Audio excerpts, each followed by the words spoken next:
नमस्कार। देश प्रदेश के इस खास सेगमेंट में आपका बहुत बहुत स्वागत है। मैं हूं आपके साथ जया कौशिक त्रिवेदी। सबसे पहले खबर उत्तर प्रदेश से, जहां के बुलंदशहर में 20 साल की सुदीक्षा की एक हादसे में मौत हो गई। स्कूल टॉपर सुदीक्षा को बाद में अमेरिका की एक यूनिवर्सिटी में पढ़ने के लिए स्कॉलरशिप भी मिली। उसकी मौत ने उसके गांव की उन लड़कियों की उम्मीदों को भी चकनाचूर कर दिया जो उसे अपना आदर्श मानती थी।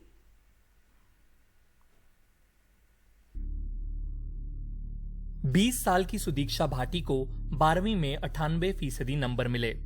इसके बाद वो 3 करोड़ 80 लाख रुपए की स्कॉलरशिप पर अमेरिका की बॉब्सन यूनिवर्सिटी में पढ़ने के लिए पहुंची। लेकिन एक हादसे ने उसको ही नहीं, उन सपनों को भी चकनाचूर कर दिया जो उसने अपने गांव डेरी स्कनर के लिए देखे थे। आमतौर पर गांव वाले अपनी लड़कियों को आसानी से स्कूल नहीं भेजते, लेकिन सुदीक्षा की वजह से ये रास्ता आसान हुआ। पहले दीदी पढ़ा करती, छोटी थी तब तक तो ज़्यादा गांव में ये नहीं था कि हाँ लड़कियां भी पढ़ेंगी और उन्हें भी पढ़ाना है। लेकिन जब दीदी स्कूल गई, पढ़ने लगी, तब कुछ लोग कहने लगे कि हाँ ये लड़कियां जाती है तो हम भी भेजेंगे। सुदीक्षा ने हाल ही में अपनी बहनों के साथ मिलकर एक पहल की थी गांव की हर लड़की को शिक्षा दिलवाने की। उभरती इसलिए रखा उन्होंने क्योंकि वो गांव की लड़कियों को उभारना चाहते थे कि वो भी बाहर निकले, वो भी पढ़े।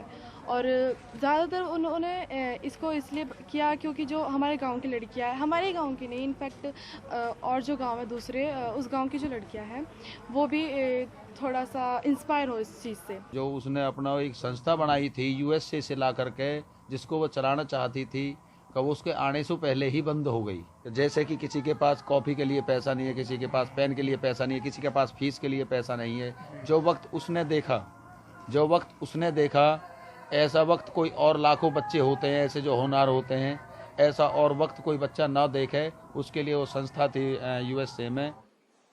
परिवार का आरोप है कि मौत से पहले बाइक पर जा रहे 2 लोगों ने सुदीक्षा को परेशान किया था। दीदी बोलती थी कि जैसे कुछ लड़के हैं जो आवागर्दी करते हैं, कम से कम उन पर रोक दी जाए, और वो करते नहीं हैं, बस बोलते हैं। हम सरकार से ये चाहेंगे कि उन पर भी रोक दी जाए। जो लड़के पढ़ना चाहती है, उनके माता पिता डरते हैं कि उनके साथ कुछ ऐसी घटना ना हो जाए, इसलिए डरते हैं वो। उमा ने 12वीं तक पढ़ाई की है और वो आगे पढ़ना चाहती हैं, लेकिन उसका परिवार चाहता है कि वो ओपन स्कूल में दाखिला ले। लेकिन अब कोई सुदीक्षा नहीं बची है जो इनके परिवार को समझा सके या मना सके कॉलेज भेजने के लिए। हाँ, कुछ होता है फैमिली में कि 12th से आगे कि कम ही पढ़ाई, ज़्यादा ना, क्योंकि माहौल इतना अच्छा नहीं होता। बाहर भेजने से मतलब घर वाले डरते हैं।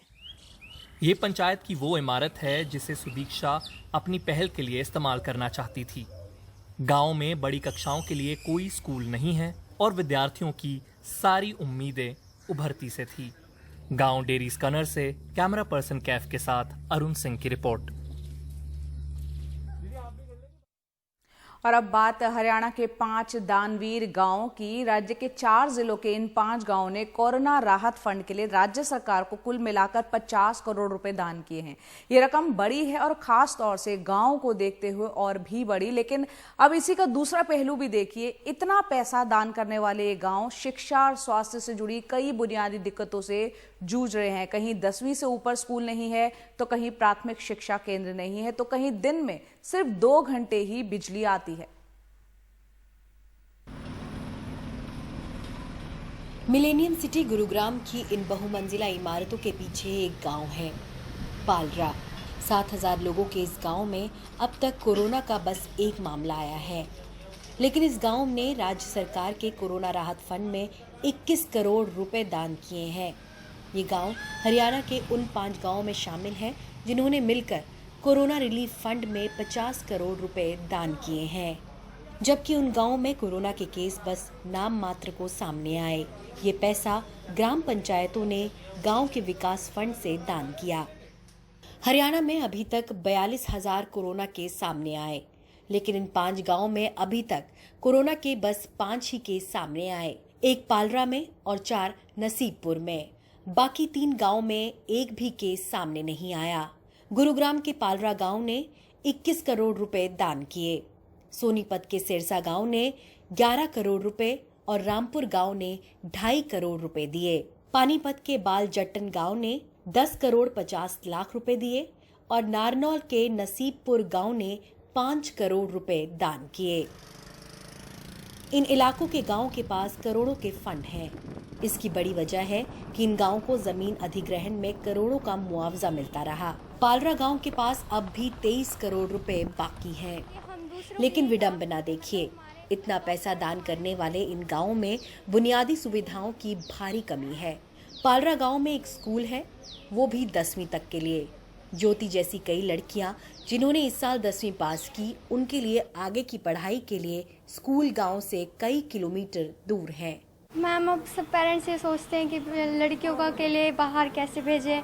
कन्वेंस की सुविधा नहीं, आने जाने में बहुत दिक्कत होती है। कभी ऑटो लेट हो जाता है, अकेले जाने में भी लड़कियों को बहुत ज़्यादा हिचकिचाहट होती है। इसलिए हमारा स्कूल 12वीं तक होना चाहिए ताकि सारी लड़कियां यहाँ पे आए और बिना हिचकिचाए पढ़े आराम से। हमने करा दिया। पंचायत सदस्यों का दावा है कि उन्होंने गांव के स्कूल को 12वीं तक करने का प्रस्ताव रखा है, लेकिन उस पर अभी सरकार की मंजूरी नहीं मिली। एक हमारा मैन है स्कूल के लिए, स्कूल में हमने रूम अपनी पंचायत के फंड से अभी बनवा भी रहे हैं। तो हम चाहते हैं सरकार, तो हम भी एक सरकार से विनती करना चाहते हैं कि हमारा स्कूल 12वीं तक हो। जो हमारे गांव की बेटियां है बहुत दूर तक पढ़ने जाती है, बहुत परेशान होती है। सोनीपत के सिरसा गांव ने कोरोना से लड़ने के लिए 11 करोड़ रुपए दिए, लेकिन यहाँ के निवासियों की शिकायत है कि गांव में दिन भर में सिर्फ 2 घंटे ही बिजली आती है। गांव में एक प्राथमिक चिकित्सा केंद्र तक नहीं है। बहुत ज़्यादा समस्या, दिन में 2 घंटे आती है, उसमें बीच में कट जाती है। सुबह 5 बजे चली जाती है। राजा चंद्र जाओ या कोई प्राइवेट जाओ, डिस्पेंसरी तो कोई है ही नहीं, कोई सुविधा नहीं, कोई रीजन भी नहीं है इसके ऊपर। सिंगू में है बस एक डिस्पेंसरी, यहाँ से काफ़ी दूर पड़ता है, 2-3 किलोमीटर पड़ता है। सिरसा गांव के सरपंच नीलम देवी का दावा है कि गांव के हर घर में सोलर पैनल लगाने का प्रस्ताव 2 साल से पड़ा हुआ है। इतना मोटा पैसा दान करने के पीछे उनकी दलील है कि ये गरीब लोगों की मदद के लिए दिया गया है। हाँ, देखिए, सबसे मेन समस्या तो लाइट की है, तो उसके लिए हम कोशिश कर रहे हैं। हमने जगमग योजना तहत के भी अपने गांव का नाम दिया है ताकि हमारे गांव में लाइट आ सके। और उससे भी ज़्यादा ज़रूरी मैं चाहती हूँ कि हमारे गांव में जो सोलर लाइट आए, हर घर के ऊपर 2 सोलर प्लेट सबके घर पे लगे, ताकि सबके घर में कम से कम एक पंखा तो चल सके, ताकि गर्मी में ना मरे, सभी बच्चे पढ़ सके लाइट में। तो ये मैं चाहती हूँ, और ये काफ़ी टाइम से हमारा जो काम अटका हुआ है सरकार के। हमारे देश की कोरोना के खिलाफ जो लड़ाई है उसमें ग्रामीण भारत भी अपना योगदान दे रहा है और हमारी लड़ाई को और मजबूत बना रहा है। पर ज़रूरी ये भी है कि उनकी समस्याओं को भी सुना जाए। सिरसा हरियाणा से कैमरा पर्सन सचिन गुप्ता के साथ सुकीर्ति द्विवेदी, एनडीटीवी इंडिया के लिए।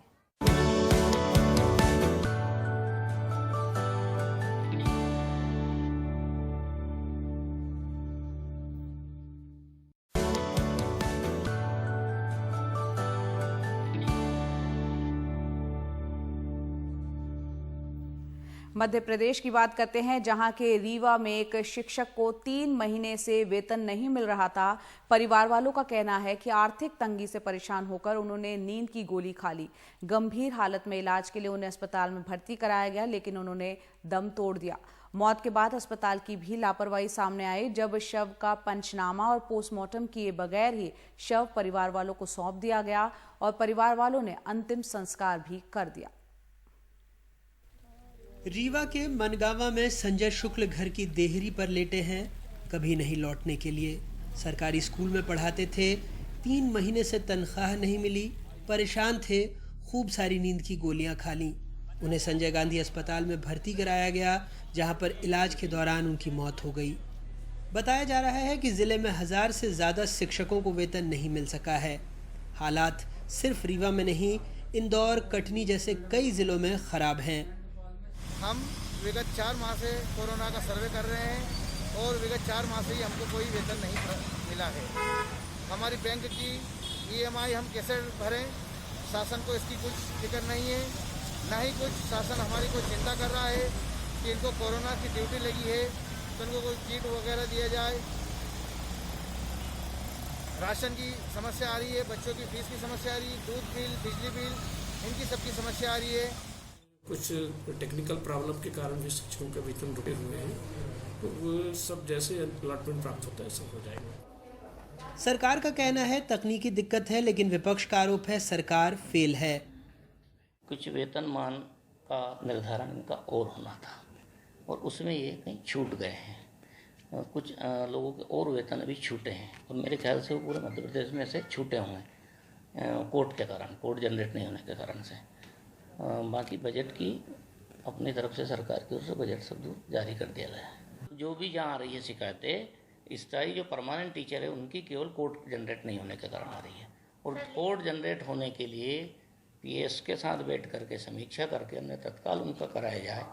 लगातार अतिथि शिक्षक, अतिथि विद्वान और शिक्षक वेतन न मिलने के कारण आत्महत्या कर रहे हैं। मैं मानता हूँ रीवा का एक उदाहरण है, जो सैकड़ों परिवार के लोग इस तरीके से परेशान हैं। इस सरकार से हम मांग करते हैं कि भाषण विज्ञापन से बाहर आकर लोगों की असली वास्तविक मदद करना आप चालू करें। सिर्फ पूजा पाठ में विजुअल बनाना, हेडलाइन बनाना इस सरकार की नियति बन गई है। सरकारी स्कूल में पढ़ाने वाले अतिथि शिक्षक तो पहले से ही परेशान हैं, कोरोना ने उनकी परेशानी और बढ़ा दी है। हम लोगों को फरवरी, मार्च और अप्रैल का जो वेतन था वो अभी तक नहीं प्राप्त हुआ है और इसके पहले हम लोग को अक्टूबर में ज्वाइन कराने के बाद में सिर्फ जनवरी भर में वेतन दिया गया है। एक बार दिसंबर में मिला था और एक बार जनवरी में मिला था। उसके बाद से अभी 8 महीने होते आ रहे हैं, अभी तक कोई वेतन नहीं मिला है। सरकारी क्या निजी स्कूल के शिक्षक भी परेशान हैं। कुछ दिनों पहले खरगोन में उन्होंने एक बड़ा आंदोलन भी किया था। हमारी सबसे पहली मांग है, मार्च से पूरे कोरोना पीरियड में जो शिक्षकों का और स्कूलों के नॉन टीचिंग स्टाफ का सैलरी ड्यू है वो सभी रिलीज किया जाए सीएम रिलीफ फंड से। ये हमारी सर्वप्रमुख डिमांड है। सेकंड डिमांड है 12 महीने का वेतन कोरोना पीरियड के बाद ही मिलने चाहिए। अभी तक शिक्षकों को केवल 10 महीने का वेतन मिलता है। तीसरी demand pension, PF, gratuity, medical insurance, housing facility जैसे अन्य सोशल सिक्योरिटी स्कीम हम टीचर्स को जल्द से जल्द कवर प्रोवाइड की जाए। ये हाल उस राज्य के हैं जहां प्राथमिक स्तर पर 48 बच्चों पर 1 जबकि माध्यमिक स्तर पर 37 बच्चों पर 1 शिक्षक है, जबकि मापदंडों के हिसाब से 30 बच्चों पर 1 शिक्षक होना चाहिए। राज्य में लगभग 70,000 शिक्षकों की कमी है। मध्य प्रदेश में वेतन, पेंशन और वेतन वृद्धि अटकाने से सरकारी कर्मचारियों में खासी नाराज़गी है, लेकिन सरकार फिलहाल कोरोना, लॉकडाउन, अर्थव्यवस्था में मंदी के इशारे देकर उन्हें चुप्पी का संकेत दे रही है, उपाय कुछ खास नहीं कर रही। मध्य प्रदेश में अपने ब्यूरो सहयोगी और भोपाल से कैमरा पर्सन रिजवान खान के साथ अनुराग द्वारी, एनडीटीवी इंडिया।